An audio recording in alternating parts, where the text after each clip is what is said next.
So I have a Copper-Bopper, which is very similar to commercial boppers for Flintknapping that I bought. And really all it is it's like a copper end cap that you can buy at any hardware store with melted lead.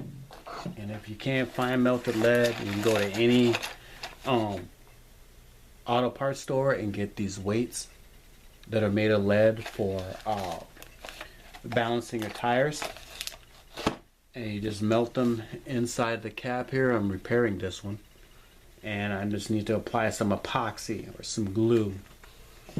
And so I have some epoxy here. I'm gonna figure out how this thing works. And the epoxy is really weird, but what I want to do is I just kind of want to pour some down on here if it's gonna let me. And then I have a vise that once I've saturated everything here with the epoxy glue, then I'm gonna put it in the vise overnight.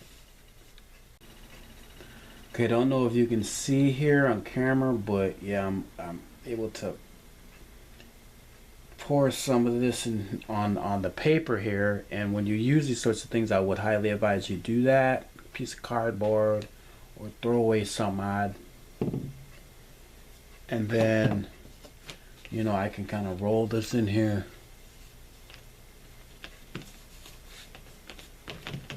And then this is already sized to this actual bopper here.